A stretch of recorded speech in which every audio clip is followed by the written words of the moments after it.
The following opinions expressed in this program are that of Noah Waterman and do not reflect those of any other Guys, that can't be right. Can we try that again? The following opinions expressed in this program are that of Noah Waterman, his guests, his parents, your uncle, your auntie, your fourth grade teacher, that guy that brings his iguana to the park, the state of Mississippi, the Brian Setzer Orchestra, three babies in a trench coat, you, yes, you, in the red and blue striped polo. This is the best game of all time.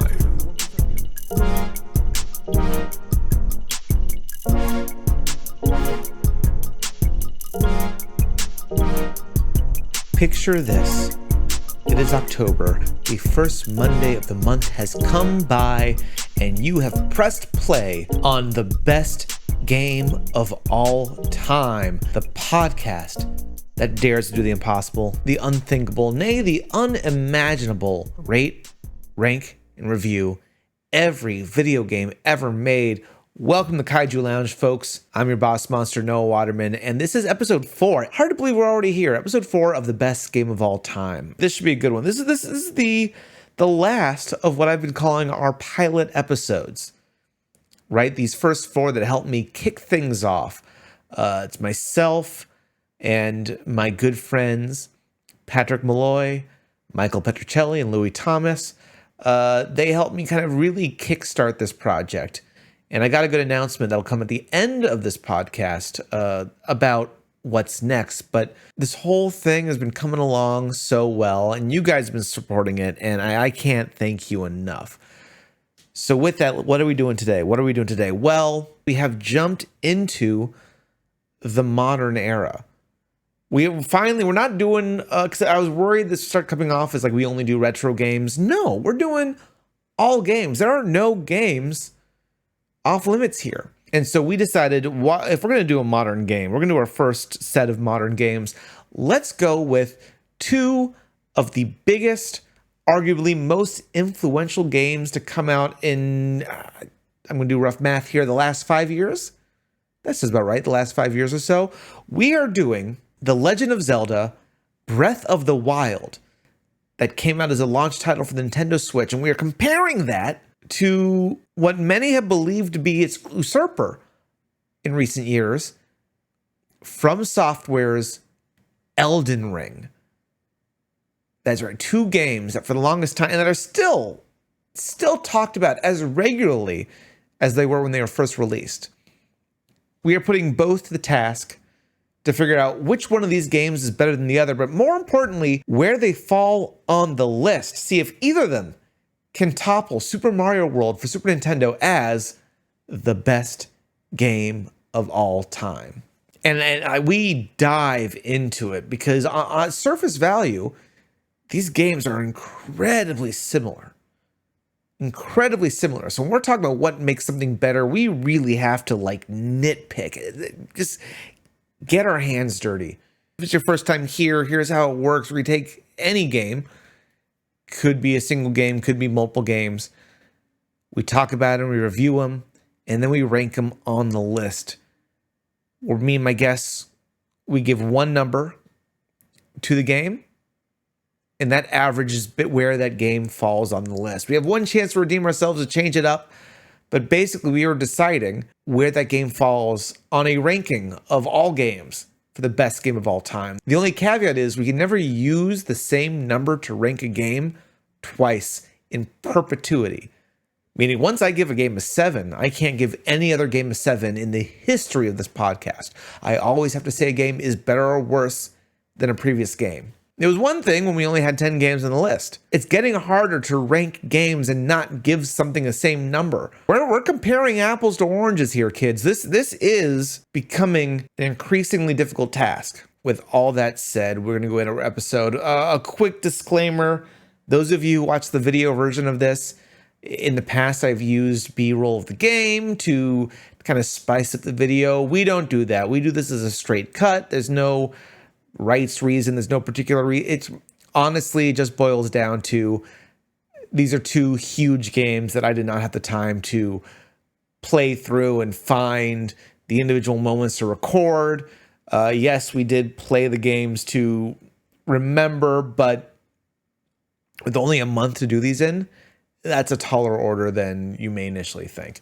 We'll be back with B-roll in the next episode. But for the time, please, if you're listening, if you're watching, be sure to follow the podcast channel on your favorite podcast app. Be sure to like this video. Give it a thumbs up because that helps us out.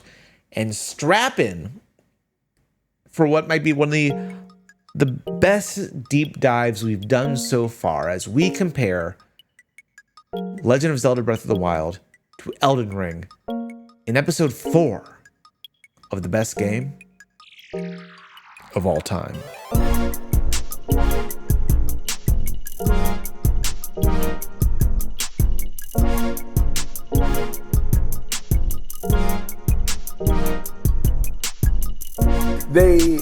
They use some of the lines from the theme song as like dramatic lines, Like Yo Homes to Bel Air. So I think he does say that when his taxi driver is Jazz. But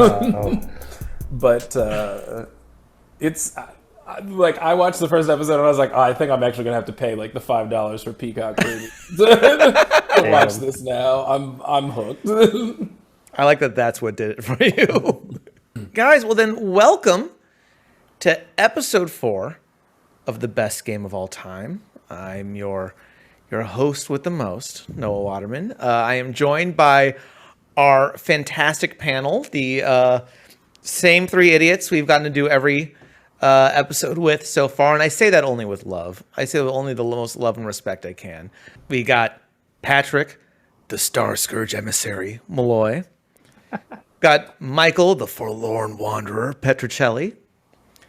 And Louis, I'm just happy to be here. Thomas, guys, welcome to the podcast. What's up? What's going on? Like all of our very Elden Ring-esque titles. I feel should it's have good. worn like just a diaper for this episode. that and a pot in your head and stand stoically with some tragic backstory. So we alluded to it, guys. We're finally diving into some modern games on the list. See how that holds up with a lot of the classics classics in quotations we've thrown on here so far. We are looking at both Elden Ring and Legend of Zelda Breath of the Wild. 2 games who, when released, were widely lauded as top of their class, game of the year candidates.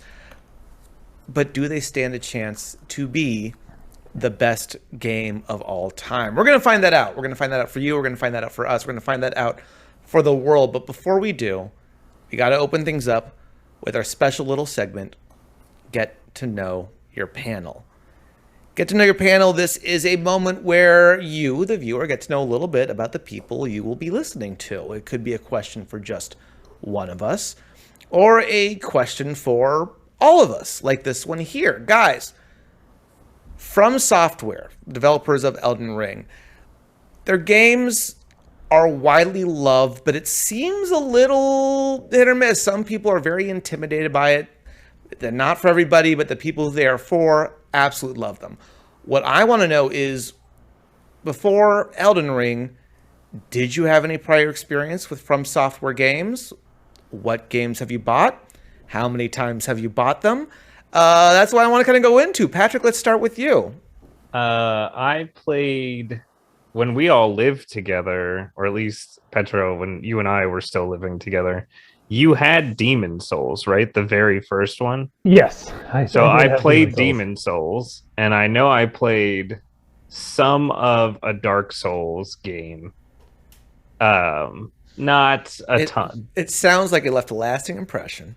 No, I know I tried Demon Souls for a while and found it very frustrating and did not get very far. And maybe one of the first Demon Souls, but not super into it. All right, Louis, how about you? The same exact thing. My intro came from watching Petro play Demon Souls, or I also learned like a bunch of new curse words from watching him play Demon Souls. I tried playing a little bit of it myself. Was not for me. at the time. And then, yeah, I think when like one of the other ones were like on a pass somewhere, like I also tried to play another one to see if it was, a thing that I could get into, and I did not. And it's fair to say that, so what you did, you either like played someone else's copy, you've purchased maybe only a single copy of one game. Right, yeah. And Definitely Patrick, only ever played other copies. Yeah, Never purchased my own. And I think it makes sense, right? We'd only probably ever buy, once we bought the game, there's only not a reason to buy it again for, say, another platform or two. I think we've hit the gamut of everybody, right? Have we gone over this with everyone, I think? I don't have to espouse too much on how I feel about these games.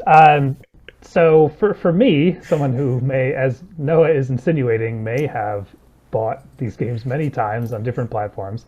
I bought Demon's Souls back when Dark Souls was first coming out, and a lot of the hype surrounding it and the initial critical reviews and also talk of how difficult it was made me think, well, I'll pick up what seems to be the first game, or the original game, Demon's Souls, on PS3 for like $20. I got it used. And as both Pat and Louie have already explained, I bounced off it pretty hard that first time. And then also for maybe the second or third time I tried to get into it. It wasn't until a few years later, a coworker of mine who was a big fan of the series essentially told me to not be ashamed to look at the wiki if I wanted to understand the systems of it, because especially Demon's Souls the series as a whole is pretty obtuse, although they've gotten progressively better about explaining how they work as they've gone along. Oh, they've gotten less obtuse? Oh yeah. Jeez.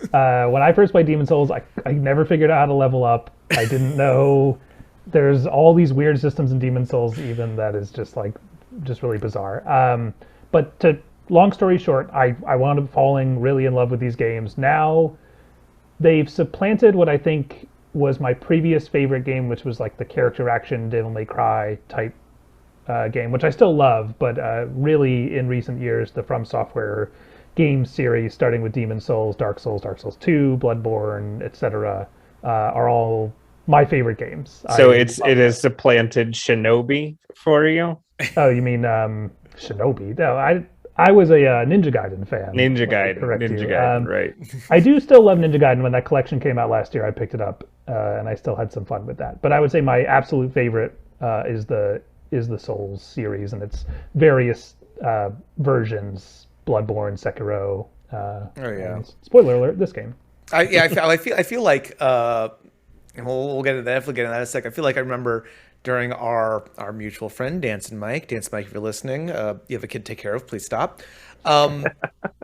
That during his bachelor party, I felt like you spent most of the time, if you weren't playing Star Tropics upstairs, you were playing Bloodborne downstairs. Listen, there were multiple TVs in this room. This makes it sound like I was sitting apart from everyone and not participating in the bachelor party, which is not true. There were multiple TVs in that room, and everyone was watching WrestleMania. I find pro wrestling to be a little bit boring to watch, which is the minority opinion, I think, among this group. So I used one of the other TVs to play Bloodborne. I did not have a PS4 at the time, and so I was very interested in playing it. But I still hung out. I was talking to people and doing things. I wasn't just sequestered. I don't even remember you being there, Michael. I thought you couldn't make it to that one. I think you were too busy on the bar top porn puzzle game. Yes. You may have missed a lot. Listen, man, you find a nipple in one picture, not in the other. You're locked in. You just found the difference. Find out what else is wrong. Yeah. Well, so on that subject, no. So, guys, let's dive into it. Our two games today, Elden Ring and Legend of Zelda Breath of the Wild. A little recap for anyone who's not familiar. Zelda Breath of the Wild is an open-world fantasy game that takes place after a large calamity where you're kind of dropped into the middle of the world and have to kind of discover things on your own.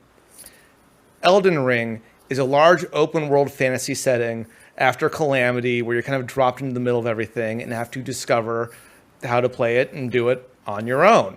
And it's fucking hard.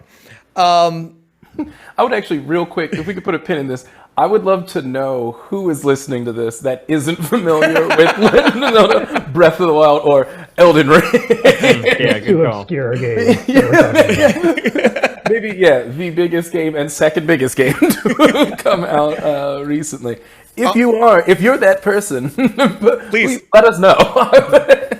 Let us know. In which case, if you're my mother, you'll just text me. So yeah, I mean, look, I think it's no surprise why I'd loop these two together for this episode.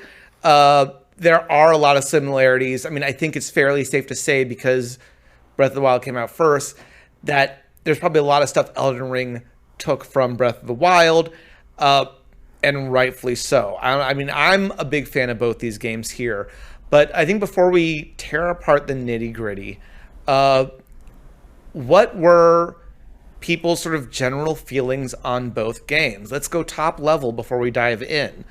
Good, bad, indifferent? Do they line up together, or do they feel like vastly apart for you? I think they feel similar enough. I played both. I went deep dived into both this weekend to be able to try them out. I bought Elden Ring, and I have not been having a good time with it, but I was like, let me give myself another go so I can speak to it. I'm not far into it at all. I've spent hours playing it. There is a difference. But well, yeah, we'll go into it much deeper, but I do feel like they're both good games. It's clear to me from the attention and the stuff that they've drawn that they're both good. And I feel good enough about them, even though Elden Ring is frustrating me to no end. Is this a sort of they're good but maybe just not for you? Is this more of a subjective kind of good, or? Yeah, I mean, at least Elden Ring. Breath of the Wild I love. Fair enough. I think it's a good game, and I also enjoy it. Elden Ring, I think, is a good game that I am having trouble getting into. That's fair. Louis Trow? Yeah, I think both games really do a great job of presenting the lure of exploration and kind of the draw, you might say the call to adventure, so to speak, where you go out into the world and you just kind of look out into the distance. You say, "Oh, what's that over there?" Or "How do I get to this thing that looks interesting?" And then mechanically, there are a lot of differences, but there's a reason why they keep getting compared, because that joy of exploration is just all over both these games, even if they punish you to varying degrees for exploring, particularly maybe one game more than the other. Yeah. I mean, I think that's the weird serotonin gameplay loop in both these games, right? It's not necessarily about winning. Whereas it works almost like a mobile game, where a mobile game has that high of, let me just do one more round. And this is the equivalent of just let me see what's around this one more corner. I stumbled on this thing. It's like a conversation with my grandparents, and that it's just filled with tangents. I have to say though, when you're playing Elden Ring, do you ever look and think oh, I want to go there? Or are you like me, looking and it's oh God, everything looks gross, if I never have to go to that part of the map, maybe I'll be happier. Well, one stop into fucking Caelid, and I'm nope, turn right the fuck around. That's the part that's really gross. Yeah. That whole area, made me uncomfortable. I think there's a lot of I don't know. There's some parts I want to go there. Some parts are straight up I want to go there, but I'm too afraid. Yeah. I want to be the type of person. Fucking crab, and I was the fuck. I'm never gonna. What the fuck is that thing? Louis, how about you? Top level thoughts? Yeah. Will agree. Both games are good. There's gonna be no controversial. I think one of these is actually really bad. We'll also agree that I think both games are interesting love letters to the idea of exploration in games and what that feels like. Very much agree, Noah, with your comments about the idea of the serotonin game loop. I think actually it was you that I was talking to about when I first started playing Elden Ring, that I was the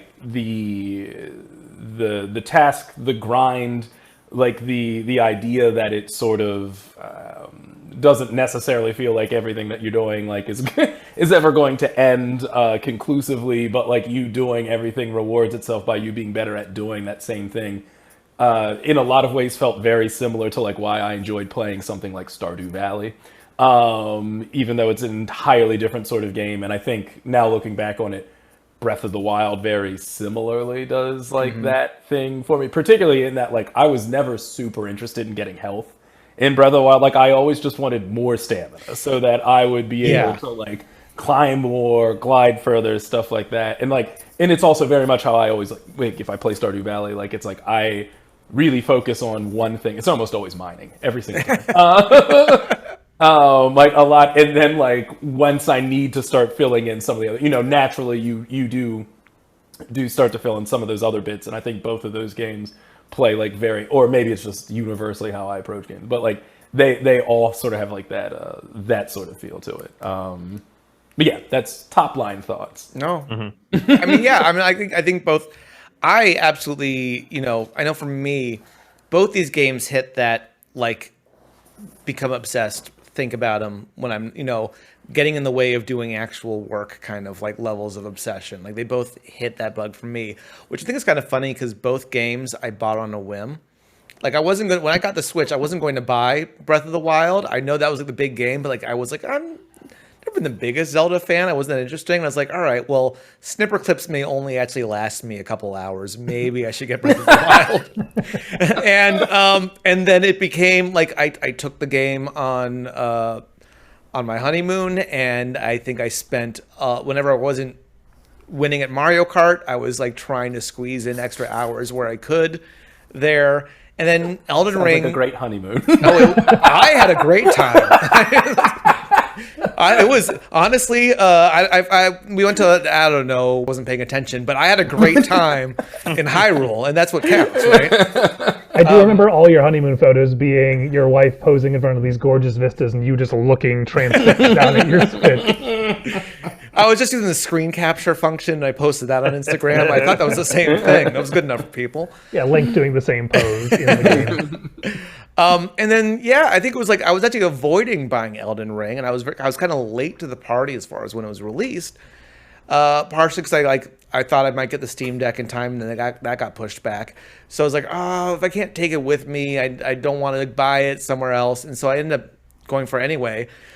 And now I can't stop playing. And truth be told, I'm actually tired of not being able to stop playing Elden Ring. I want to be able to move on, but I'm like 50 hours in, and I've only beaten 2 of the big bosses, and I'm like, this is never going to end. I live here now in this depressing hellscape of a fantasy realm, and I'm loving it, but I'm also not loving. I don't know. I got weird feelings about this one. I'm with you guys in that like it is a good game. I wouldn't be having these feelings if it wasn't a good game, right?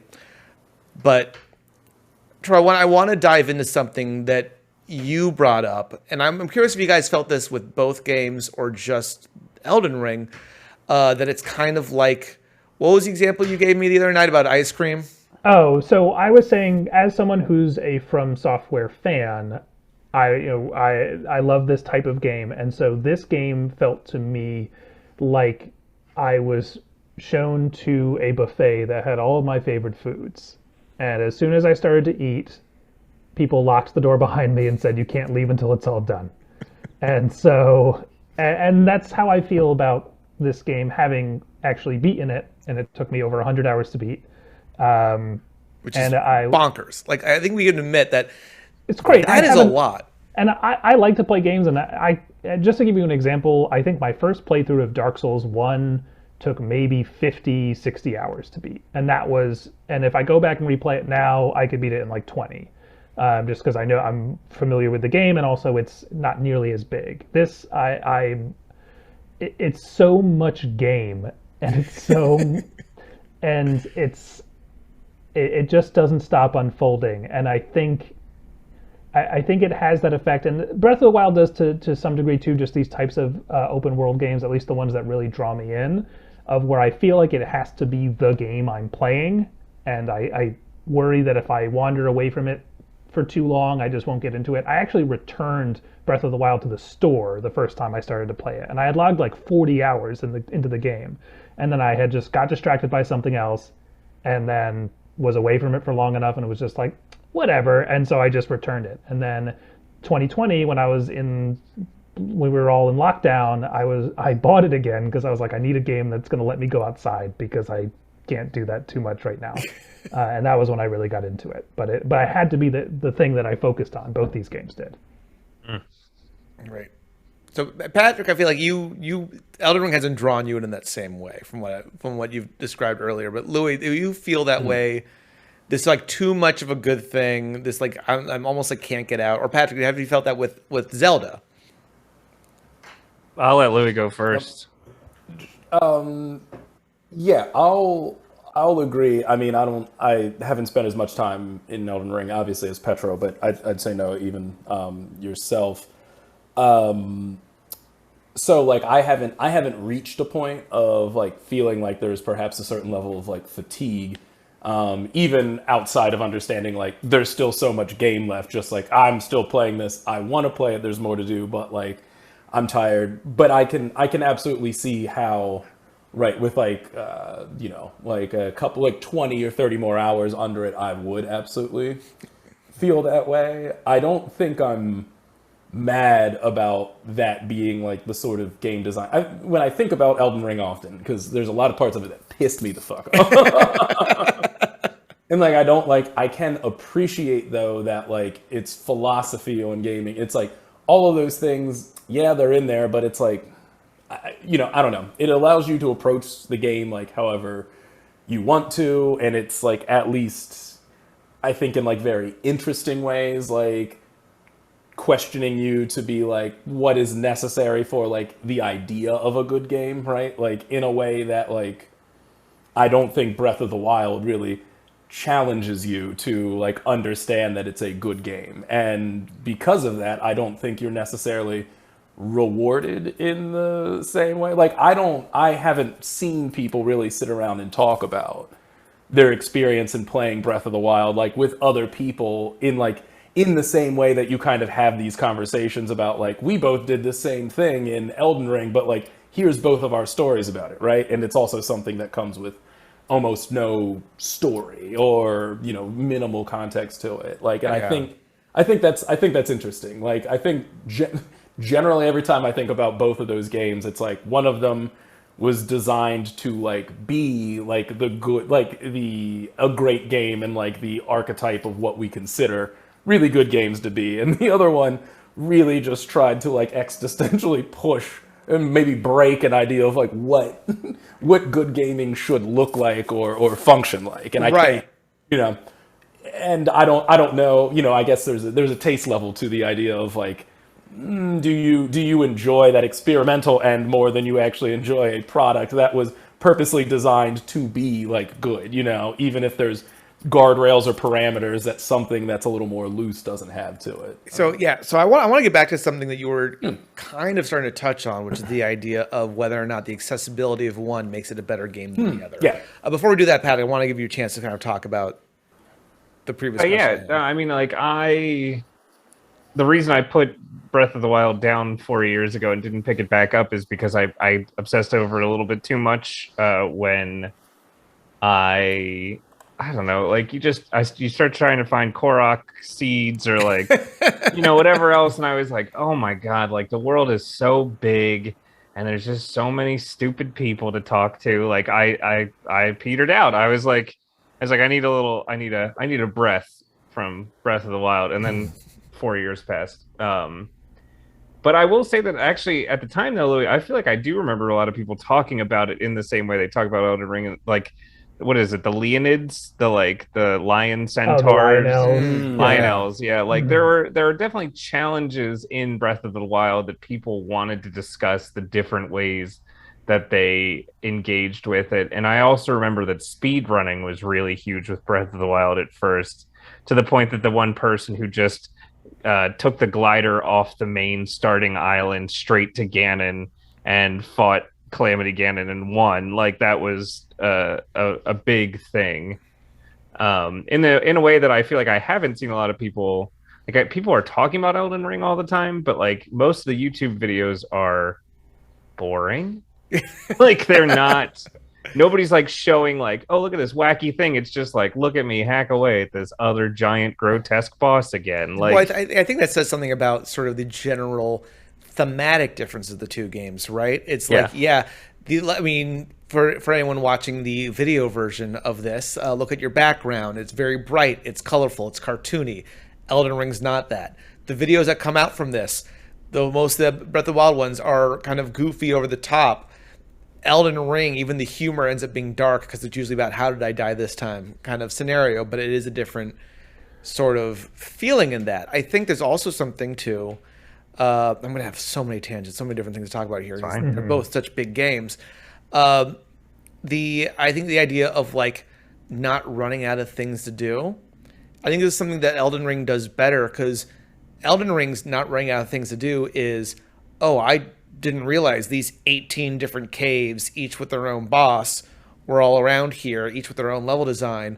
Whereas Breath of the Wild's version of not running out of things to do is, fuck, I have 80 more Korok seeds to find. For Breath of the Wild, it's a little dumbed down because it's all based on sheer number of a singular task or a handful of tasks. Whereas with Elden Ring, there really is no tasks. It's just packed with so much more. I don't know if that's better or not, actually, but it is different approaches to the same thing. Yeah, I think the other thing too is that, Elden Ring is much more combat focused, where Breath of the Wild is, I would say, resources and systems focused would be my description, because so much in Breath of the Wild, especially when it's the puzzle solving or just how you traverse the world, is based on physics. And Patrick, what you were talking about, the neat videos that were coming out of people hitting the time stasis boulder and then jumping on and flying like your Tao Pai Pai from Dragon Ball across the map, or like riding your shield like a skateboard down a thing and sniping a fox with an arrow, doing crazy trick shots or bomb stunts or all that stuff. That kind of toy box approach to the world and how it's put together is much more where the focus I think one of the main focuses of where all the kind of development effort went into Breath of the Wild and how you interact with that world. Whereas Elden Ring is still a very big explorable world, but it is all still filtered kind of through the reins of the Dark Souls combat system and different ways you can, and there's variety within that, but it is mostly filtered through combat. Well, yeah, and that's actually, that was the thing about even just playing Breath of the Wild again. Like, I was, you're heading up Death Mountain to get to Divine Beast Lizard, Van Redondo or whatever. And there was that little follow quest where you have to keep the Goron out of the sight of the, drones. Yeah. And I was like, I was getting frustrated because I was like, I kept getting seen. And then all of a sudden I was like, oh, wait, I can magnetize shit. Was there a magnet thing around? I was like, oh, yeah, there's a magnet box. I just lifted it and pushed it into the drone and blew it up. And I was like, great. But, that probably wasn't even the way I was supposed to solve that puzzle. But it felt rewarding and fun because I was like, I had been spending probably 10 minutes throwing bombs into an air vent to get it to go high enough to blow them up, and I just couldn't land it. And then that crate thing happened, and I was like, oh, fuck yeah. I don't know. I liked that openness. Whereas with Elden Ring, I don't know if you can pick your gift at the start, and there's one that allows you to unlock a mist wall. Yeah, I know. Immediately. Stone sword key. Yeah. Yep. So I did that. Yes. I went into the very first section that if you go to the right, I just kept. Mistake. Well, yeah, I figured that out. But I kept trying, and I kept being like, okay, well, let me time this fucking chariot thing. Let me kill this thing. And I kept getting a little further.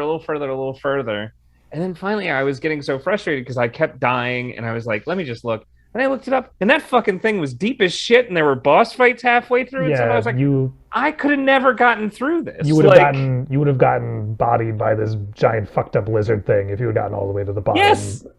Which, how you get a good item from it if you beat it, but yeah. No, and it was back later. It was one of those things where it's like, I didn't know, and I feel like in Breath of the Wild, like every puzzle really like you can get around it. There's a way to figure it out in a clever way, or like, something where it doesn't even really matter what tools you have. You can always kind of like get around things or get through them or figure them out. Whereas in Elden Ring, I was like, I hit a brick wall. Like I don't want to get too granular with specific parts of each game, but I do want to tell you one thing, Patrick, and I didn't know this until I started reading more about the game. There's actually a way to destroy that chariot. There are these things hanging from the ceiling in parts of that area that if you shoot it with an arrow, you can drop it onto the chariot, and you apparently get a pretty good bow from blowing it up. Well, fuck. Oh, actually, but I picked a thing that had no range. So that's the other thing, actually, I wanted to get Right, into. you would have had to come back anyway once you had the means to do that. With Elden Ring, I mean, I don't know, like, if you all picked different starters. Louis, I think you did the prisoner, but, like, how did you make that choice? And then they all feel so wildly different, especially at the start. I know you can kind of, like, finagle all of them, but it's like, that felt crazy to me. I was like, who? Yeah, I looked up guides. I tried to figure it out, and I was like, I don't know what I'm doing. I think the choice thing, I kind of just went by like what I felt like might be fun, and that was definitely a mistake because I definitely chose wrong. And then I've been like trying to lean into it, but then also not willing to commit because I'm like, I can't do magic, and this kind of stinks. So like, yeah, it's this idea, and Troy, you touched on this a little bit. The idea of like looking things up. When I got Breath of the Wild, I fought tooth and nail not to spoil a single thing, not to read anything, because I was getting so much fun running into stuff and discovering it.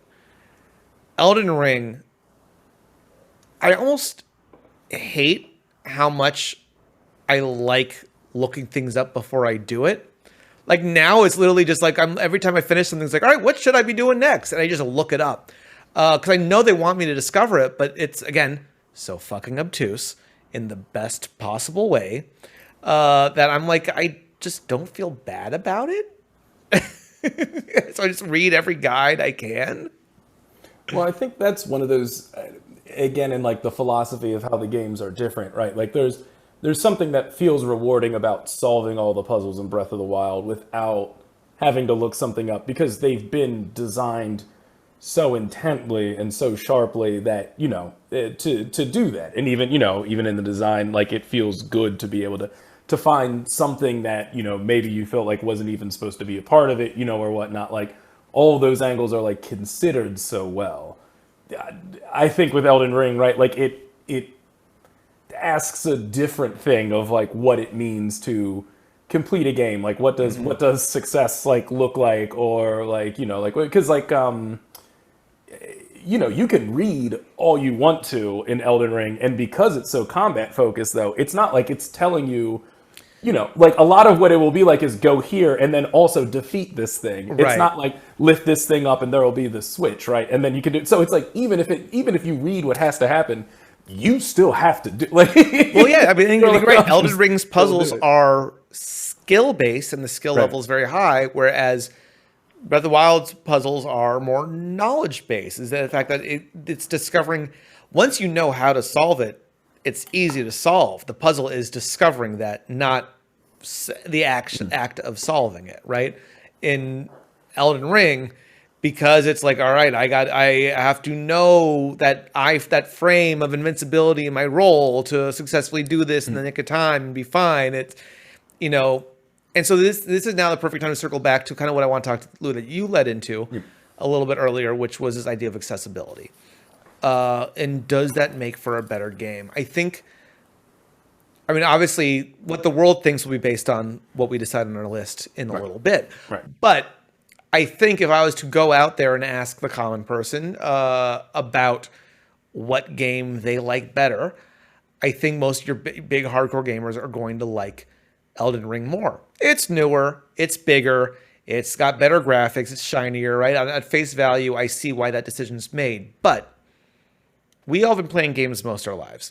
We have a basic idea of the general rules of a game, the general language that game developers teach us on that. We talked a little bit when we did Mario, the idea that when you start on the left, you only have the right to go. That's how level 1-1 was designed. Because Elden Ring has no guide, because Elden Ring does no hand-holding whatsoever, someone say, I don't know why I keep going back to my mom on this one a lot. Like my mother can't just pick up Elden Ring and play it, right? Like imagine that'd be hard enough for her to do with Breath of the Wild. She's never played video games. Doing it with Elden Ring would be damn near impossible. So I want to posit that into, does that make Breath of the Wild a better game because it lets you know how to play, because it actually tells you how, because you know how to enjoy it, and there's no qualifier on being able to enjoy it. There's no qualifier of experience being able to say, I can't recommend Elden Ring to everybody, but I kind of feel like I could Breath of the Wild, or at least to a much larger group. I would say yes, if not for the fact that like Elden Ring still like in its base system allows you to constantly, even if it's just like fractionally, get better all of the time, right? Like if you can't beat like some creature, then you can just walk around and like wall up a bunch of things you know that you can beat until like you reach a point where it is impossible. Like where if what you don't want to do is have to learn like attack patterns, or like if you truly don't want to understand anything, then you could just spend thousands of hours like doing the one thing you do know, and eventually you could beat the game. I guess it depends on like what your time is worth, like in that case. Yeah, I was going to say that's starting to get towards not fun at fucking all. Well, but then that's the question, is like, it is the need to like beat the game like a requirement for then like what makes it fun? Like, yeah, great, like a great game design that gets you all the way through. There's plenty of games that I play where it's like, I don't know if I'm actually going to finish this, and I'm not. I don't know, and maybe it's me, but like I don't need to be a completionist, like, and especially now Right. with so many. I don't see the accessibility thing in Elden Ring being something that I think makes it not as worthwhile as a game. If there were a lot of other games doing this, and there probably will be in sometime in the future, then sure, maybe it'd be something to talk about. But like for uniquely what it's providing, like I think that is like super worthwhile. Well, I want to change the framing from worthwhile to, does it make it a better game or a worse game, right? If in this world where we're comparing everything to each other, do we dock it for its lack of accessibility, or because part of that obtuseness is what can be fun about it? Does that work in its favor? I mean, I guess we're really like gonna have to break down what it means to be a game. But let's dive deep, baby. Let's dive deep. Yeah, we can get into it. Breath of the Wild, I think we're kind of getting close to like Breath of the Wild is like a good pop song, and Elden Ring is like a really technically detailed black metal. Like, yeah, there are people that are gonna fucking riff with that shit, and they're probably gonna like it. If that's their thing, they're gonna get a lot more out of it than like the most people that hear it as just like garbled, angry nonsense. But a good pop song is gonna reach a ton of people and be pretty good, but it probably won't be anybody's like, the song they play at their funeral or whatever. Depends what kind of funeral you're going for, I guess. Yeah. But it like, as far as like enjoyability goes and like feel good in it, like, and the accessibility of like, I don't know, in Breath of the Wild you can run, jump off an ledge, glide somewhere, climb up the side of something. Like it's much more accessible in the sense that like, kind of like Skyrim or Red Dead Redemption or GTA, where like I can pick a direction and go and have a good time. I have not felt that once in Elden Ring. I have felt annoyed. I feel like I die and I go back so fucking far. Like in the more linear, like, because a Souls-like that I liked was what's the recent one? Yeah, Force Awakens. Jedi Fallen Order. Fallen Order. Jedi Yes, Fallen yeah. Order. Fallen Order was fun. It was pretty linear. Like, you get your skills. It's also a bit of a Metroidvania. I didn't mind that when I died, I went back to the last time I saved, because I was like, okay, I have one path. In an open world where I go back, I lose some of my fucking money, and I'm sent like eons back in progress. I feel like I feel like that's a punishment to exploring in an open world game that I find exceedingly annoying. And that feels like an inaccessibility thing. Like that feels like they don't want you to be like in here chilling, really. They I think I would argue it's. I mean, I think there is something about it that's inherently less accessible, right? In the sense that the world is more punishing. Mhm. I think it's more reflective of what your relationship is to that world as you explore it, and also just comes down to what do you find fun, right? There's different ways to have fun in a game. I think this idea of are we rating this of objective quality based on whether something is more accessible or not kind of goes back to the music comparison you made, right? Where one thing is maybe just more specifically someone's lane than the other being a little more broadly appealing. I think it's been kind of funny as someone who's been a fan of this series for so long to see the kind of mainstream hubbub around Elden Ring, because these games aren't designed to be mainstream at all. and that's what I keep thinking when I see people, and I feel bad if all you did was you went on Metacritic and you saw it had like a 97 and you said, well, this is game of the year, I better get it. And you didn't have experience with the series at all, and you also just weren't the type of person that this game could get its hooks in. Especially as someone like myself who has bounced off the series in the past. Like, it took me a little while to get into it also, and maybe I'm just sharing Stockholm Syndrome like every other person who's a fan of this series, but I'm too far gone now. You can't save me. But I don't think it's easy to rate on terms of quality on that, because if it was intentionally designed that way, at least to some degree, like, I don't know, is that just showing that the game is successful in what it's trying to do? Unless you really think you can point at something and say, like, I think this is just inherently bad game design, which people online love to say. And I don't know. It gets really tricky to parse that, and So it's almost like it's kind of muddy and a futile effort to compare games as better or worse across the board. It's almost like we shouldn't be putting numbers on games at all. I didn't want to go down that path because I realized we were going to start. No, I mean, look, that's the whole point of the podcast is the futility of it all. Yeah. Louis? I do want to say, though, I think, I don't know, in the way that I'm going to constantly say, what Elden Ring is doing is like having us reassess certain things. I would argue, in terms of accessibility, if you only knew how to do one thing, and that's just swing a sword, you could get through all of Elden Ring eventually. If all you knew how to do was swing a sword, you could not beat Breath of the Wild. Right. If you're engaging purely with the combat of a game like Elden Ring, which is focused on combat, then you can eventually succeed, even if there are other systems in the game that will make that path easier. Right. Whereas there are multiple things you have to familiarize yourself with in Breath of the Wild, even if those things in and of themselves are maybe a little less arduous to get your head around, or at least, I can't speak for everybody, but in general. I mean, I see what you mean. Like, everyone's going to have their things. Breath of the Wild actually does teach you how to do most of those things in an actual, like, laid out tutorial. Sure. No. Right? Like, it definitely gives you those tools instead of expecting you to discover those tutorial. You go through like a few rooms. You literally can skip the tutorial on accident. Yeah. Like, they literally updated the game now, so if you started a new game, a thing pops up and it's like, the tutorial is here. Like, you should go down here. Right? Because it was a dumb thing to. Oh my god! All right. Well, I mean, we're already about 40 minutes or so in, and there's just so much more to dive into. Let's pop in a little bit. I want to know. We've been a little heavier on the Elden Ring side, rightfully so. It's the newer game of the two. I think it's the one that's kind of been in the zeitgeist a little stronger lately. But I kind of always want to hear maybe a little bit on each. What do you guys think Breath of the Wild does better than Elden Ring, and what do you think Elden Ring does better than Breath of the Wild?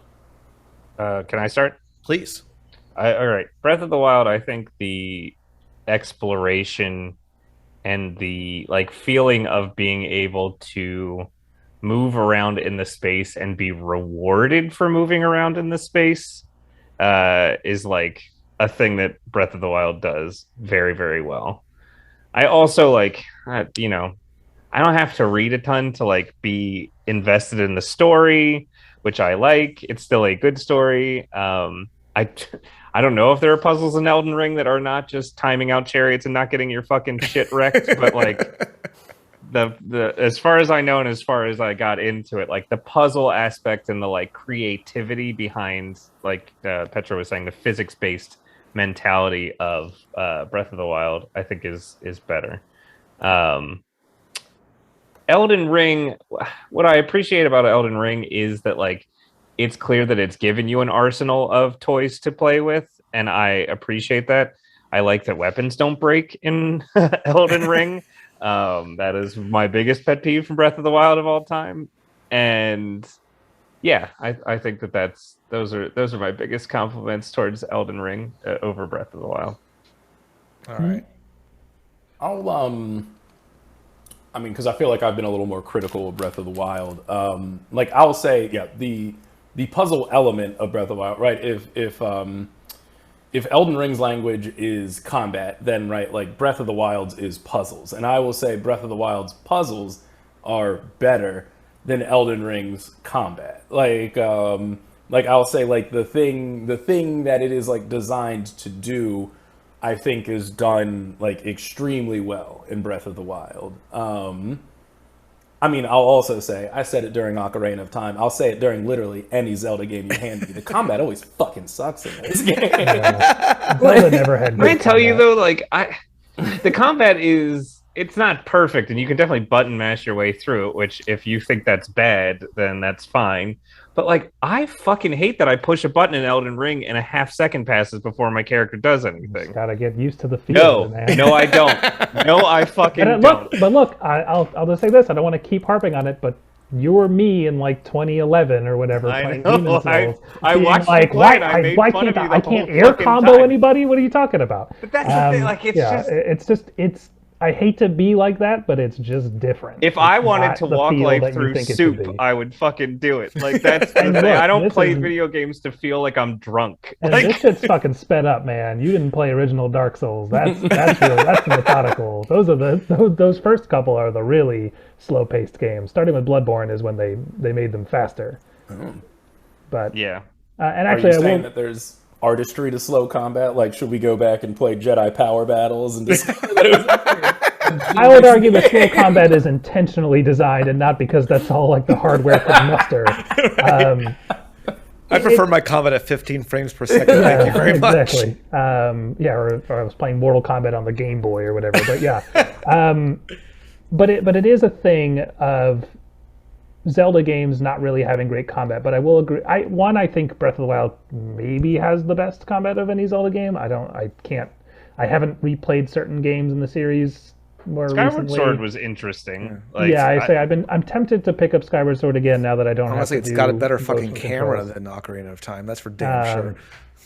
So I can't say that definitively, but I would love to see what they expand on whenever the sequel finally comes out, in terms of combat options, to see how that works. But I think the primary loop of exploring and being rewarded for that just through the experience of it and the feel is something that Breath of the Wild really excels at, and really just again, I felt drawn to explore Elden Ring, but it's through, and like maybe I'm just like fucked up, right? And so I would love to see what's going to punish me in the next area, but it's definitely a different thing, and I think exploration is more fleshed out, and more like traversal is more naturally a part of what makes kind of Breath of the Wild's moment-to-moment gameplay enjoyable. I think it's fair. And I'll say this for myself. Just I think two things I really love about Breath of the Wild. One's kind of a more of a short-term answer, which is really just task logs. I hate that if I talk to somebody, like, I have to fucking remember or write it down. Yeah. So where the fuck does Vlad the Wolf want me to go? I hadn't talked to him in like real time 5 days, and now I don't remember what I'm doing. That's a big pain in the ass, especially when you're like, oh, I'm not going to go to Nokron, the city of the eternal light, for another 20 hours. It'd be pretty sweet. What am I supposed to do when I get there? That drove me nuts. And I love that Breath of the Wild has all these various tasks, and you can track them, and you can knock them off a list. As someone who I think will always be the From Software apologist, I agree that not having quest logs in this game, like in the previous games that were a little more narrower in their scope, where you could maybe like more reasonably keep track of like an NPC's ask of you, but in a game with such breadth and so many things to distract you with, like this game is too big for that. It's too big for that. Even if it's just the From Software version of it, where they give you like a piece of paper and you have to like go read it in the inventory screen to like do it, like they make it a little more annoying. It's at least something. I'll agree with that. The other thing, I think this goes in, I was just saying it's too big for that. The thing that Breath of the Wild does better is scale, but not in the way one would think of anything when you say scale. I think Breath of the Wild's scale of the map is better, not because I think Elden Ring's too big, but whenever I see something in the distance of Breath of the Wild, it felt like I could go to there. I remember my first experience of seeing one of the dragons flying around out of the blue and being far away and like, what the fuck is that? And then next time, some days later, I'm in a canyon and all of a sudden I see one coming through. I'm like, oh, it's right there. Elden Ring, you can see everywhere you can go to, but because it's so big, it doesn't feel like you can go there. Does that make sense? It almost feels more like it's a skybox because it's that far away. So I'm less excited about going to whatever is on the other side of that giant golden tree because it just seems almost too far away to be real, whereas everything Breath of the Wild is just far enough away that it feels like I can head straight there without seeming inaccessible. And I really enjoyed that aspect of that, of being able to see something far in the distance and kind of still feeling like that's on my level. Now, Elden Ring, I think we've already touched about the general discovery is better. The variety of what's around every corner, I think, is stronger. I know when I saw my first, I was going to say Rhinox, but that's a Warhammer thing. Well, what the Hinox? When I saw my first, like the big sleeping giants. Oh, in Breath of the Wild. Yeah. In Breath of the Wild. When I saw my first one of those, that was crazy. It's like, oh, I didn't even realize this was going to be in the game. What the fuck is this? Saw my third, it's like, oh my god, another one. Saw my 10th, and it's like, oh god, let me sneak around this one. In Elden Ring, I've been playing for 60 hours and I'm still seeing new things. I never have that feeling of like, maybe I have not just landscape, but like creatures and monsters and stuff. It's going to have more surprises. It's going to have more variety inside. And I think that is really what's kept that strong. Can I ask you something though? Like based on that, I just want to get like a gut check. I feel like Breath of the Wild. I agree. Like, you know, there's only like moblins, goblins, Hinox. Like there's a limited number of things in the game, but it does always feel like when you're moving around in those spaces, like you come across these enemies and you're like, oh, they're positioned here because they're guarding this thing, or oh, this is like a little camp, or like, you know, it feels like it's like a world that like makes enough logical sense. As I was traveling through Elden Ring, I was like, it almost just feels like this is a thing that's constructed to punish me. This crab is hanging out in this cave to wreck my shit. This dragon sits there, not because a dragon lives in this area, because it gives a really big fucking thing in this marsh. Like, there are 50 people hiding in these bushes looking at dead bodies because they're there to attack me. They're not there. Elden Ring didn't feel lived in. It felt constructed to punish as a video game, whereas Breath of the Wild, while simple, felt like, okay, this is a world where people live. I see what you're getting at. I think there have been some moments where I do feel like it's Elden Ring is lived in. I think you're probably right. It doesn't feel as lived in to me. You know, I think going into a cave and seeing whatever demi-humans, whatever their orc equivalent is, hiding in bushes to jump out and attack you, you know, it's like, did they really know what was coming, or have they just been hanging out there the entire time, like from a lore story perspective? But there are times also where, like, I'm running around and the big horned ancestor muscle-bound archers and stuff are out there herding animals or picking berries or just kind of like doing their thing. So, like, there are moments of that. But I mean, I think yes, I think both. They are both lived in, and they are living there just to punish you. They are pulling double duty in that aspect, so it definitely feels punishing. Yeah, I think because we keep going back to Elden Ring being so combat centric versus Breath of the Wild's exploration centric design, I think that might be partially a byproduct of it, Pat, is the idea that these enemies are placed to be combat encounters first and part of the world second. I do think as you explore different areas, Noah, like you were saying, with those Minotaur archer guys that hang out in certain spots, and a moment I'll never forget when I first went to the underground and the elevator just kept on going, and suddenly there was like a new sky, and I was like, oh Jesus, there's a whole area down here too. Like there are moments that have that feel to it, where I'm like, this is a world that I'm exploring. But the design within that world, it starts to feel video gamey, and in the late game too, you do start to see some bosses come back, get recycled a little bit and stuff like that. But the developers are only human beings, so I don't want to harp on that too much. With so much, there's only so much they can do. Yeah, I think it's still less recycling than we've seen than Breath of the Wild does, which, different hardware limitations. I can't hold it too much against it. Yeah. I just, despite that, I think Elden Ring does it better.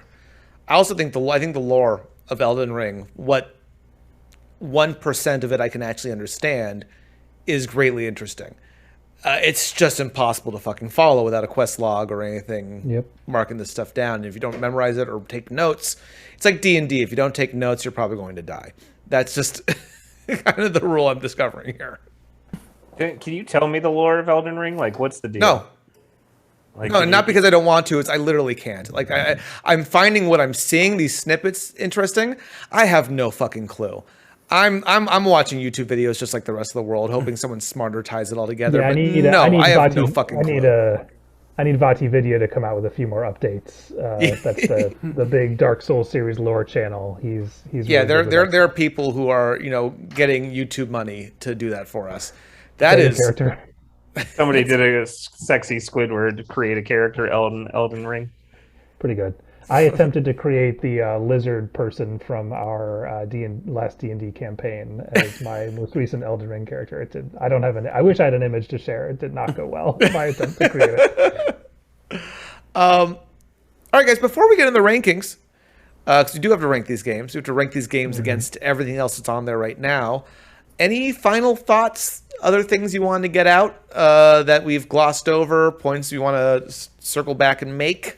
I got a real left field thing that I wanted to bring up. Let's do it. But it's a separate game. Has anybody played Tunic yet?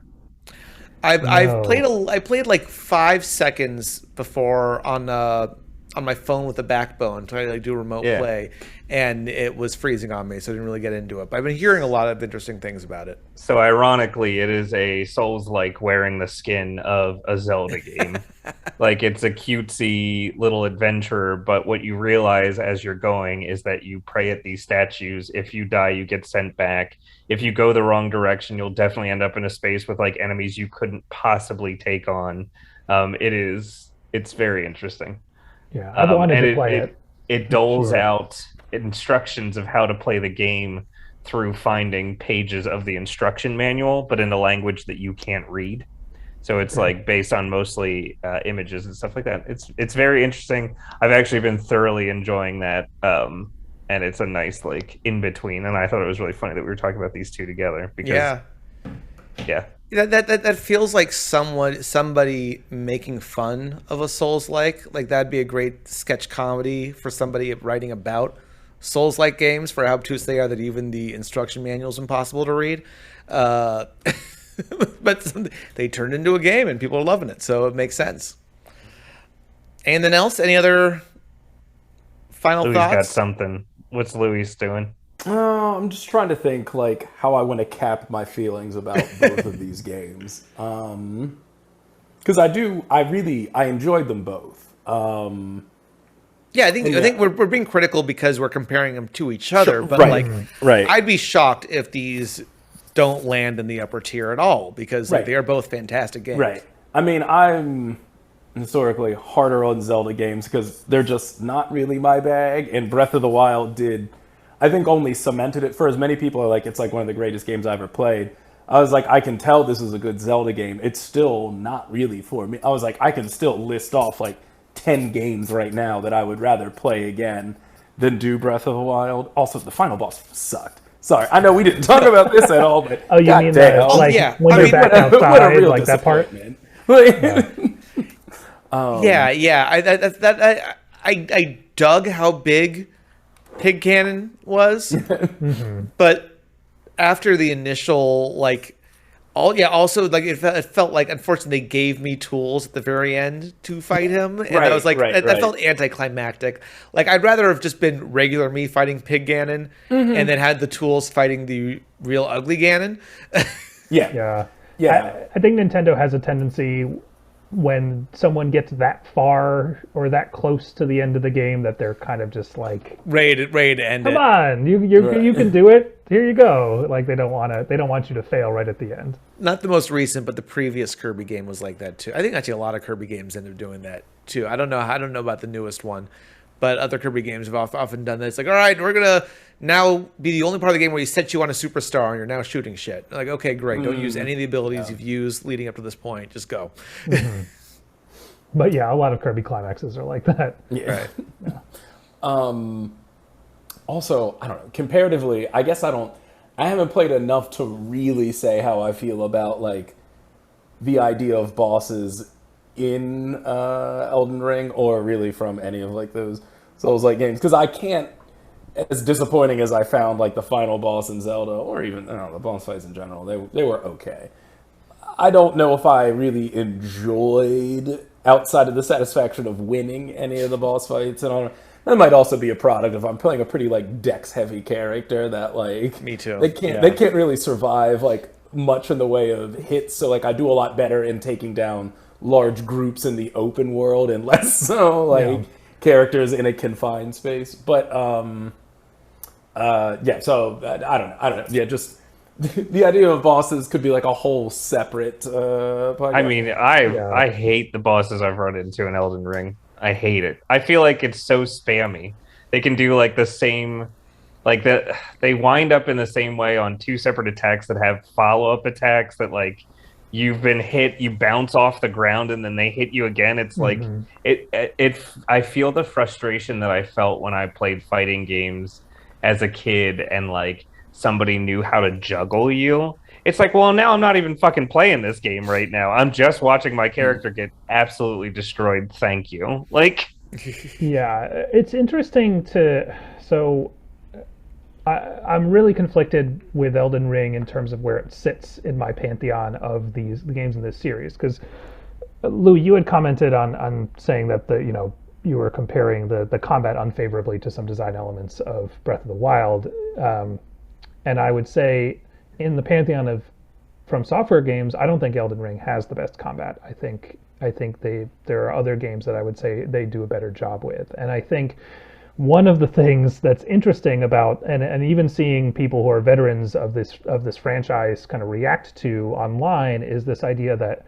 I think From Software designed a lot of the boss encounters in Elden Ring with like veterans in mind more than anyone else, which is why so many enemies have like fake out windups and like change ups in their attacks and like surprise endings to their combos and all these things, because as someone who's played these games before, there are a lot of strategies you kind of get ingrained to where you're like, I'll roll through this attack and I'll get behind them and I'll do this thing. And now they've done enough of these games where they've started to be like, well, they're going to do that, so I have to make sure they also have this other move, or the combo string just goes on for longer than you think it's going to, or there's a late game boss that's notorious for being maybe the most difficult boss they've ever made, who like heals when she hurts you and stuff like that. And it's like, really wild. It's an optional boss, for the record. You don't have to beat her to beat the Okay, game. I was like, maybe I'm not playing this game. The hardest. How's that for accessibility? The only thing I will say in their favor is that the absolute hardest bosses in the game you don't have to beat the game. They are like side challenges that you can go do if you want to. That makes sense. But it is a tough thing, and I think it hurts the game a little bit that they have felt the pressure, I think, to deliver on a challenge for these bosses now without really significantly changing the way the combat works. And so as a result, the bosses just are kind of scaled in a way that can be frustrating. I will agree with that. Yeah, I mean there's what's interesting is there's also ways, like with certain bosses at least, there's ways to like gain the system a little bit and like just kind of like Troy, weird because I had just gotten to, I guess he's technically the third in line, but he was the second for me. Radon, who's out there in the Caelid Wilds, giant ass. That's a great fight, by the way. I love that. 30. Fight. So I felt mixed on that because he's like 30-foot tall guy riding a regular sized horse, already pretty really great. fucking bonkers. 2 swords in hand, and this huge. The scene is fantastic. It's this huge desert of just swords everywhere, and I didn't even realize until you brought it up that you can there are places to summon people all throughout the battlefield. And I was having so much trouble with this guy until I realized, I don't actually have to fight him. I can just run around, keep resummoning these same guys over and over again. They do all the battle and come in like the big fucking hero and hit him with the last hit and beat one of the arguably hardest guys in the game. And it's like the level of strategic thinking for some of these boss fights is fantastic. I love the give and take of it's not about how many hits you can get, but it's about showing restraint of I'm going to hold off an attack until I know I can get one hit in.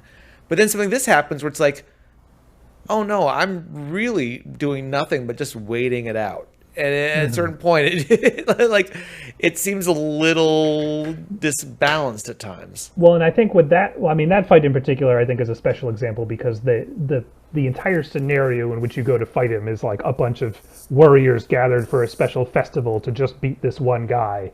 And so there's kind of a sense of community when you go in because the guy's like, come on, let's go get him. And then you go to where the battlefield is and you can summon all of your friends and one guy who just runs away right away to try to fight this guy together. And then when you beat the battle, they're all hanging out and you can talk to some of them where they'll kind of be like, wow, you were amazing, or I was useless. I was not. I'll be as good as you. I was not amazing. I was riding around my horse, shotting with arrows, and doing the jar man says that to you no matter what you do. So, but there are also the way I wound up beating the game, honestly, with some of the late game fights, because I was getting kind of burned out on the game, was just leveling up a couple key summons that you find. And using them to assist me in the battles. There's one that literally spawns another hue that you can find, and that has all your moves and all your your special abilities and stuff. And so with that at max level, some bosses become a real cakewalk. And then another fast assassin type enemy that is a boss that you fight at one point that you get to summon that also is just so fast that most of the bosses don't know what to do with it because it just zips around and does bleed damage to the boss and distracts them while you do it. And so what's ironically is it makes what's a really difficult fight really easy, and there isn't really a middle ground. So after the last couple battles, I finished it and I was like, well, I kind of only deserve the assist on this. I don't really feel like I actually accomplished something, but it's interesting to explore those systems and see how it affects the game. I mean, that's the thing is, I think you bring up earlier of being burned out in the game. I'm kind of getting burned out on Elden Ring. I never got burned out on Breath of the Wild. I basically finished it, and that's and I don't necessarily know why that is. I have a guess. But we can go ahead. We take all the knowledge, all the discussions we've had, everything we've talked about, and finally jump into what really matters. Is our ranking and where these two games fall on the list. So, first up, Legend of Zelda Breath of the Wild. Pat, what ranking are you giving this game? I'm gonna give it 7.9. 7.9. All right. Why? Just a little bit. Because I think it's a good game, but it didn't. I think it suffered from opening up the world a little too wide and it feeling a little, like you were saying, like a little repeaty, a little samey, a little like maybe they stretched beyond their bounds of like how big they should have made it. The reason that I liked Ocarina of Time and Majora's Mask more than Breath of the Wild is that like they were like a solid chunk of space to like do things in, but I never felt like oh my god, where the fuck is this little tiny thing hiding or something like that. I did love just like moving through the space and gliding and climbing and that kind of stuff, but it was for like moving forward in the game, I felt like it was a little too big. Okay. Fair enough. Louis. I'm you know what? I'm actually not going to be too far off from Patrick. I agree with that. I think that point assessment. I'm actually surprised Patrick put it at a 7.9 because I don't know. For me, Zelda games are never really my bag. I think this one is maybe the one that is most like my sort of jam. And it's still, again, like I wouldn't put it in the top tier. Like I wouldn't want to give it an 8 or more in terms of that. So I'm gonna give it a 7.72. 7.72. Just in case I truly don't know. I don't remember That's what why I I had put the it list anything. here. Don't worry. Not 7.72. Okay. Great. I will say you've definitely ranked this. I think the next lowest for you is Ocarina of Time. So this definitely puts it up, pretty high for you. But Yeah, 7.72 I think is. It is a good game. Do not get me wrong. Like I will absolutely say that it is, but I think if we're talking 8 or more, is it like they have to be things that speak to like me personally and like what my very specific idiosyncratic like video game tastes are. And like Breath of the Wild, for as great as it was not that. So Great.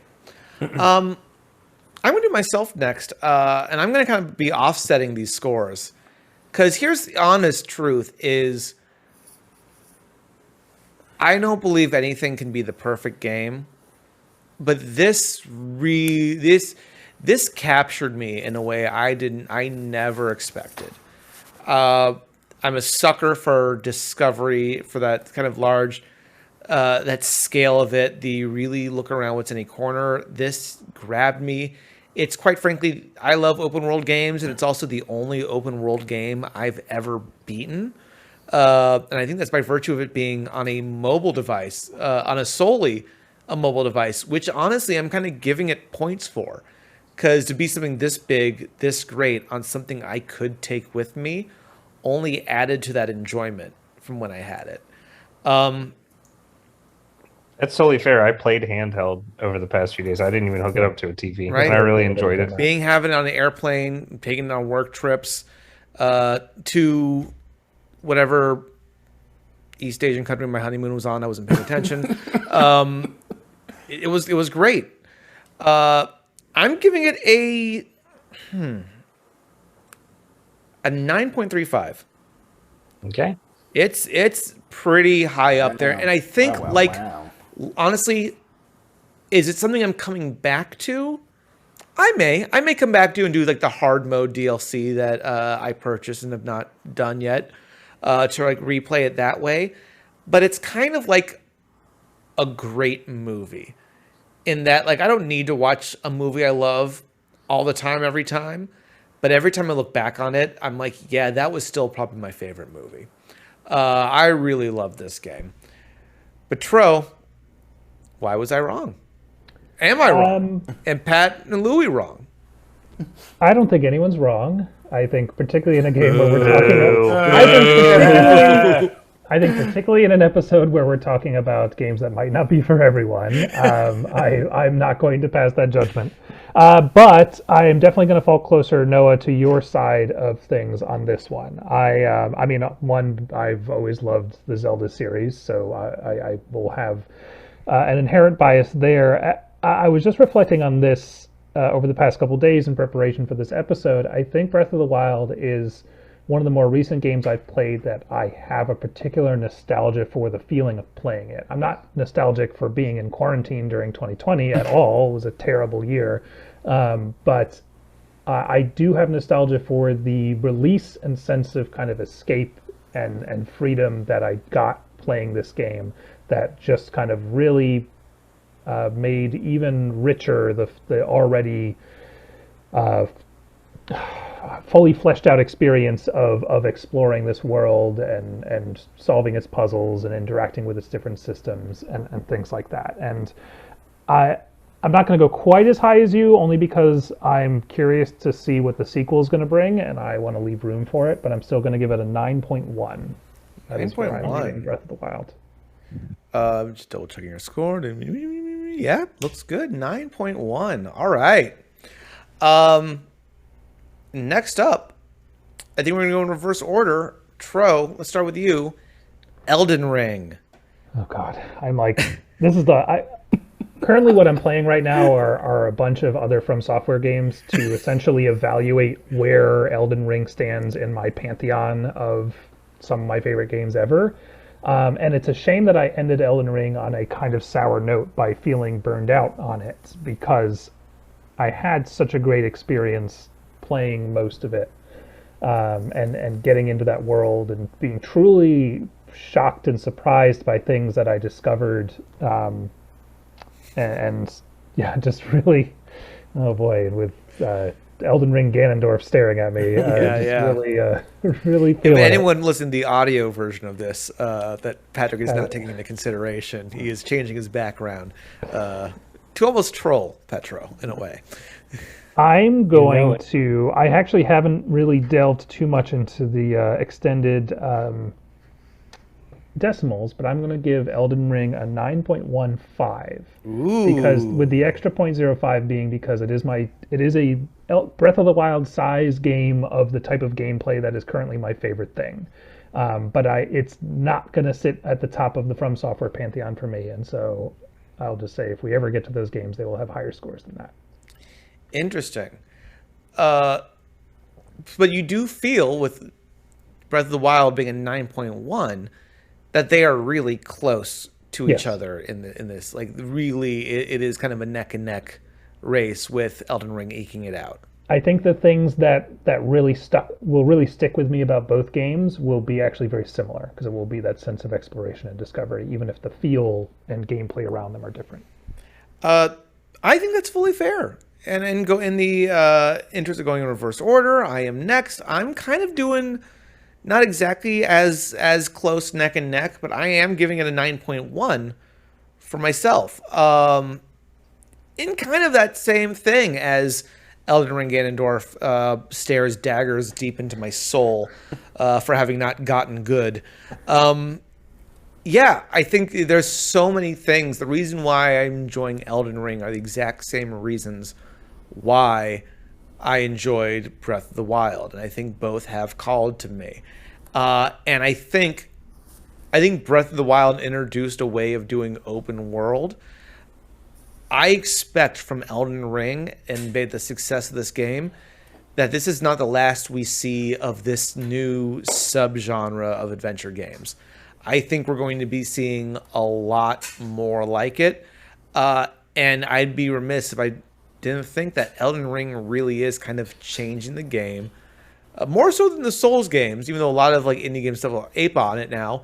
Elden Ring has really changed the game of what an open world game can be, even if it is taking it from Breath of the Wild. I just think, much like when we talk about personal tastes, Breath of the Wild hit it more for me. It was great without maybe overstaying its welcome in a way that Elden Ring is kind of starting to overstay its welcome a little bit. Like, I love it's like a good friend I love having here, but at a certain point, it's time for you to go home. You don't always want them to live with you. Exactly. I've lived with all three of you. I know exactly what that's like. Louis, Elden Ring. Let's see. I'm gonna. All right, so this is going to. I mean, not given its placement in our list, but this is going to be an insane comparison to make, right? I think WarioWare, I know. Yes, yeah, no, absolutely. Actually, that is what I was going to say. In the way that what Elden Ring sort of does is like break certain rules of gaming and just only give you certain aspects of a game and truly strip away everything else. That like, I have to rate it highly because like it's giving us an entirely different thing that like, and I fully agree with you that I think like this is a game that is going to be deeply influential for how games in the way that like say GTA 3 was for forever, right? Yeah. One of those like I think we are living or will be like in a post Elden Ring world where a lot of shittier companies are going to make games that pulls some elements from this, and those things will kind of like decide the course of like what a lot of game is going to look like going forward.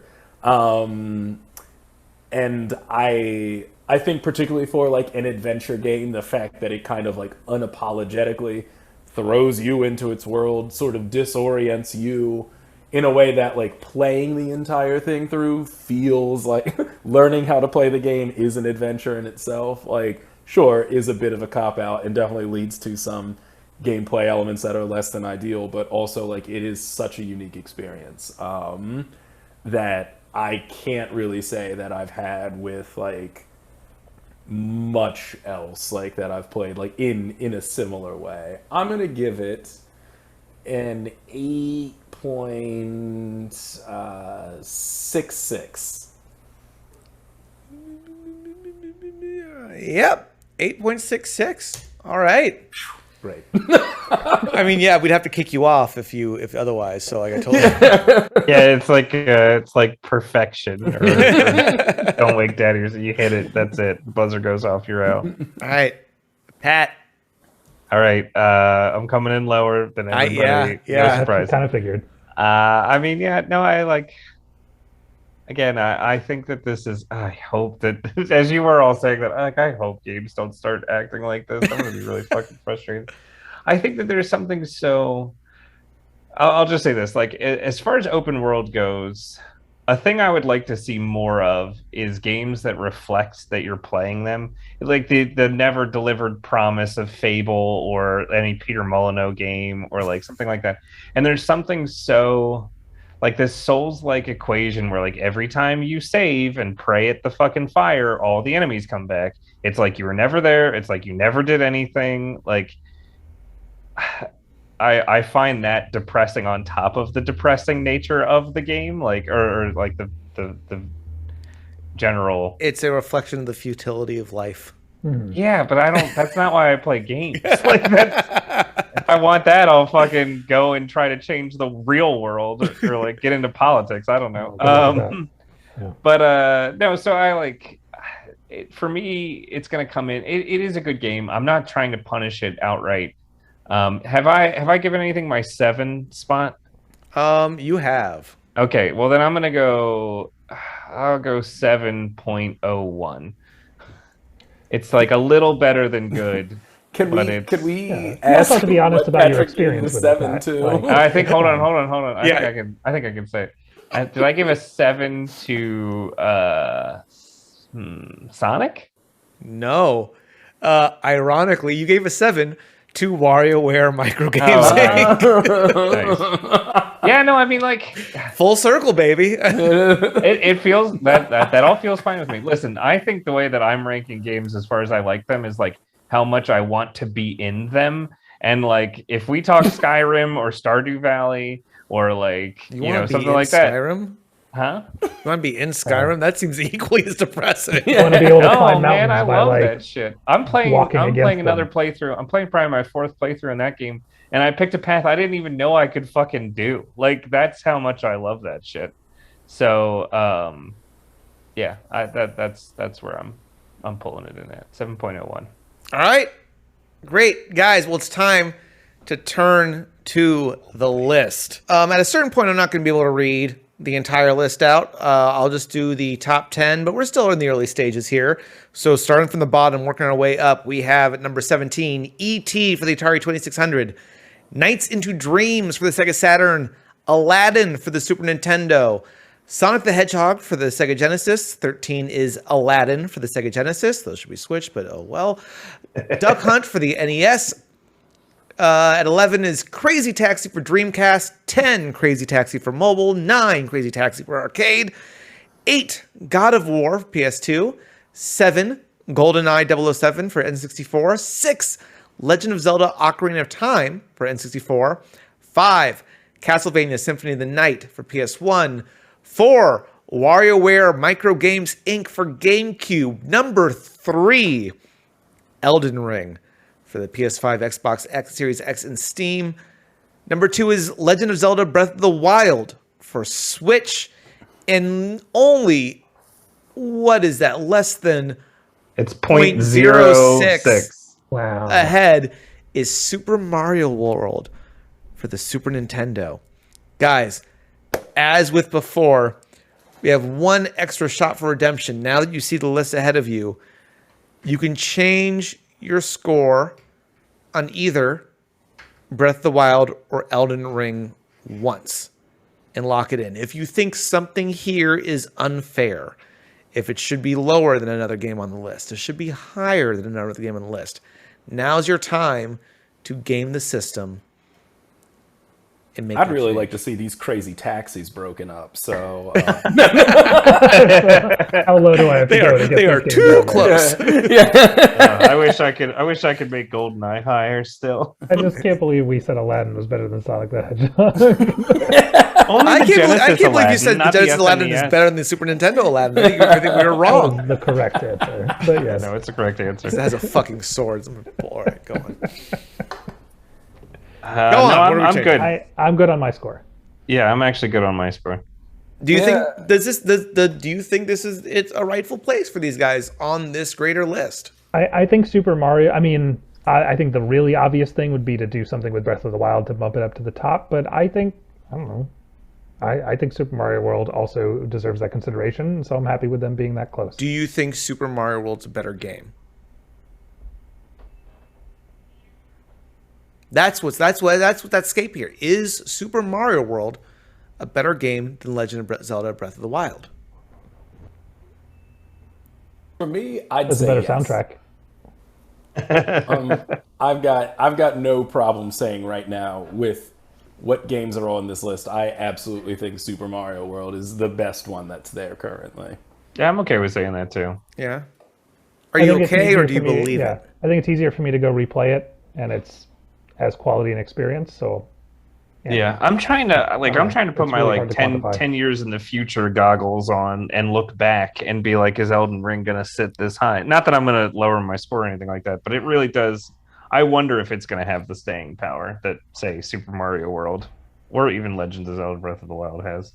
I mean, I think it's if I had to predict, I think down the line it's going to be more of an Ocarina of Time, where like it is like a real like tent pole for the time, and that's going to be a thing. But but yeah, I hope that so many other games are going to ape and mimic the right parts of it, that like it'll be a game to go back to, and it'll be like, this one is hard to play because like there are better versions. I also, philosophically, I think Nintendo does a good job with like such a limited scope all the time, that like they make games where it's like you can't really improve upon the formula. You have to change like what the Yeah, right? yeah. And it's like for like a 2D platformer of that like time and size, I don't think there's anything wrong with Super Mario World. And like I think they've done other Mario games differently, better. I think the Elden Ring thing can be reworked to be a better thing, and hopefully they also take like the notes of like what a grotesque and weird, like what a committed experience the whole thing is, along with like the gameplay elements of it. I think it's tough. I'm not going to change my score. I think I may individually think that Breath of the Wild is a better game. But this is not about me. This is about the world, us as a nation, us as a universe. And if I can take a little bit of a step back here, Super Mario World has both improved upon the original formula of the platformer while still being the blueprint of all platformers of its time. Like, you can make different platformers, but everything is going to be something in relation to Super Mario World. And I think Legend of Zelda Legend of Zelda Breath of the Wild is the original Mario Brothers of its genre, right? It's the original Mario Brothers of this type of open world adventure game because it's the first to kind of do it like it did it. And as we saw with Elden Ring, I think people are going to take from it and improve upon that. I think Elden Ring is like the Super Mario Brothers 3 of this kind of genre, and I look forward to seeing what the Super Mario World of it will become. Gotcha.